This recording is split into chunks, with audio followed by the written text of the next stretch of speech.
আসসালামু আলাইকুম। আজ রাত 8টা 30 মিনিটে মুখোমুখি হয়েছে বাংলাদেশ আর ভারতের মুখোমুখি।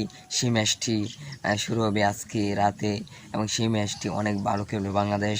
সেটি প্রত্যাশা বাংলাদেশের দল থেকে, টিম থেকে, সেটি বাংলাদেশের দর্শকের সবার আশা।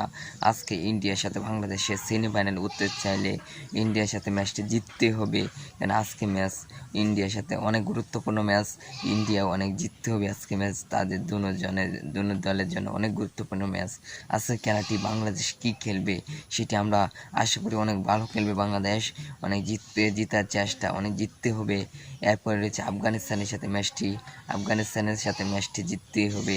দুইটি ম্যাচ বাংলাদেশে রয়েছে, সেমিফাইনালে ওঠার জন্য দুইটি ম্যাচ জিততে হবে। যে দুইটি ম্যাচ যে জিততে না পারে আর সেমিফাইনাল খেলা আশা করা যাবে না এবং সেমিফাইনাল খেলতে আর পারবে না। অস্ট্রেলিয়ার সাথে দুর্ভাগ্যবশত বাংলাদেশ হেরেছে এবং আইসিসি থেকে তারা বাংলাদেশকে হারিয়ে দিয়েছে। এই খবরটি বাংলাদেশ আশা করি আজকে ভালো ব্যাট করবে, ভালো বল করবে, সে আশা বাংলাদেশের টিম থেকে। বাংলাদেশ টিম অনেক ভালো ব্যাট করবে, সে আশা আমাদের কাছ থেকে। আমরা দেখবো আজকে খেলাটি বাংলাদেশ কেমন খেলে। আশা করি আজকে বাংলাদেশ ভালোই খেলবে। আপনাদের কি মতামত? আজকে বাংলাদেশ ভালো খেলবে না খারাপ খেলবে? অবশ্যই কমেন্ট করতে পারেন।